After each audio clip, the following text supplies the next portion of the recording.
سەد ساڵ بەر لە ڤیکتۆر هوگۆ پیاوێک داهێنەری شێوەی ڕۆمانس لە شیعرا بوو، بەڵام کەس نازانێت. مەڵام مستەفای بێسارانی لە یەک دێقە. نازاراون جەمین لێم نمە پۆشاون، مەکردم سەیراون زڵف و وەژبۆشان. مەڵا مستەفا بێسارانی شاعر زانا و فەقیه بە ناوبانگی کوردستان کوڕی مەڵا ئەحمەدی بێسارانی لە ساڵی 1641 زاینی لە گوندی بێساران چاوی بە دنیا کردەوە. سەبارەت بە ساڵی لەدایکبوونی وتەیەکی دیکەمان لە ڤیلادیمیر مینۆرسکی ڕۆژهەڵاتناسی ڕووسەیە کە زۆر جێگای باس و سەرنجە. مەڵا مستەفا بەهۆی ئەوەی کە مەڵازادە بوو سەرەتا لە قوتابخانە وانەی فێقی خوێندووە و بۆ فێربوونی زۆرتر لە زانستی دینی بۆ توا هۆرامان سەفەری کردووە.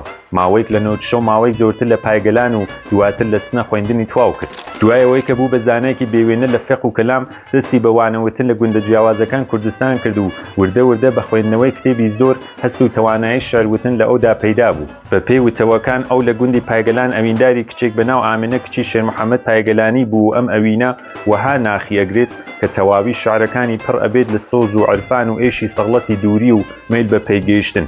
بەڵام لە ئەنجامی ئەم ئەوینە کە فراخ یاک و یەکبوونە هیچ زانیاریک دروست لە بەردەستان نییە. خاڵێکی سەرنجڕاکێش ئەمەیە کە مەڵا مستەفا 100 ساڵ بەر لە ڤیکتۆر هوگۆ داهێنەری شێوەی ڕۆمانس لە شیعر بوو، تەنانەت ئەو بە پێشەنگی شیعری مۆدێرن دەزانن. لەبەرەوەی کە 400 ساڵ پێش لە ئێستا توانی چوارچێوەی قافیە و سەروای دنیای شیعر بشێونێ. ئەو بەهۆی ئەوینێک تایبەت کە بە زێدی خۆی هەبوو نازناوی بێسارانی بۆ خۆی هەڵبژاردووە. غەزەڵەکانی بێسارانی زۆر دڵگیرن و شێعرە ڕۆمانسەکانی لە نێوان خەڵکە زۆر بەناوبانگە. ئەو زۆر جوان باسی سرۆش دەکات و عاشقانەکانی ساکار و بێڕکابەرن.